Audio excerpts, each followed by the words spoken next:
ባለፉት 6 ወራት 5.5 ሚሊዮን ብር የሚጠጋ የዋጋ ግምት ያለው ህገወጥ መድኃኒት ማስወገዱን የአዲስ አበባ ከተማ አስተዳደር የምግብና መድኃኒት ባለስልጣን ገለጸ። በተጨማሪም ግምታዊ ዋጋቸው ከ37 ሚሊዮን ብር በላይ የአገልግሎት ጊዜ ያለፈባቸው የምግብና ጤና ነክ ምርቶች ማስወገዱን ባለስልጣኑ አስታውቋል። ሙሉቀን ሰለሞን ተጨማሪ አለው።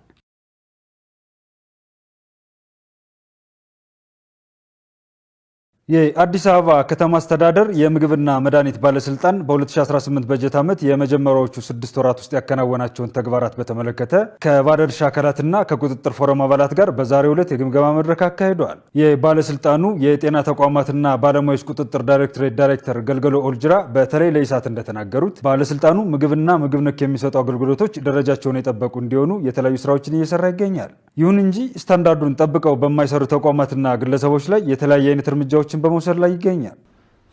ሕክምና ላይ በስታንዳርዱ መሰረት ሳይሰሩ የተገኙት 112 ጤና ተቋማት ላይ በዚህ 6 ወር እርምጃ ወስደናል። 44 መድኃኒት ችርቻሮ ላይ እንደዚሁ እርምጃ ወስደናል። አጠቃላይ የጤና ተቋማት ላይ 158 ተቋማቶች ላይ እርምጃ ወስደናል ማለት ነው። በሌላ መልኩ የምግብና ጤና ነክ ጋራ ታይዞ ያሉት እነዛም ልክ ብቃት እንሰጣለን፣ እንቆጣጠራለን። ስለዚህ ቁጥጥር አድርገን መክረናቸው በማህበረሰቡንም ጎዳ ስናገኝ ደግሞ እርምጃ ይወሰድነዋል ማለት ነው። ወደ 716 ተቋማቶች ላይ እርምጃ ወስደናል ማለት ነው። 5.5 ሚሊዮን ብር የዋጋ ግምት ያላቸው መድኃኒቶችንና 37 ሚሊዮን ብር የሚገመቱ ምግብና ምግብ ነክ ነገሮችን ማስወገዳቸውንም ነግረውናል። ወደ 1275.5 ኪሎ ግራም በ5.5 ሚሊዮን የሚገመት መድኃኒትን አስወግደናል ማለት ነው።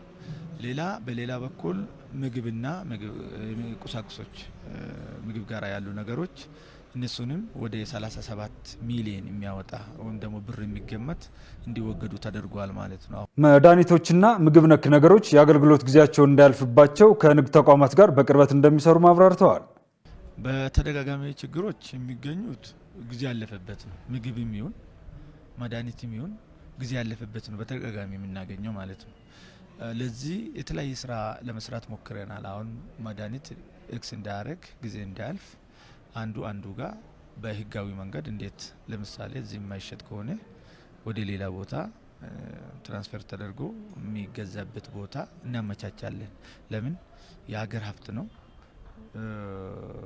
ትልቅ ወጪ ወጥቶ ነው የሚገዛ። ስለዚህ በቀላሉ ጊዜ ማለፍ የለበትም፣ ደግሞ መበላሸት የለበትም።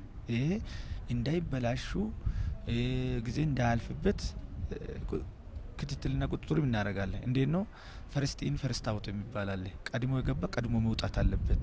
ስለዚህ አሁን የመድኃኒት ችርቻሮ ድርጅቶች መድኃኒት አቀማመጡ ፈርስት ኢን ፈርስት አውት ማድረግ አለባቸው። ቀድሞ የገባ ቀድሞ ወይም ደግሞ ፈርስት ኤክስ ፈርስት አውት መደረግ አለበት። በተለይ ጊዜያቸው ያለፈባቸው መድኃኒቶች በብዛት ገበያ ላይ የተሰራጩ በመሆኑ ተጠቃሚው የሚገዛው መድኃኒት የምርት ዘመን በጥንቃቄ መፈተሽ እንዳለበትም አሳስበዋል።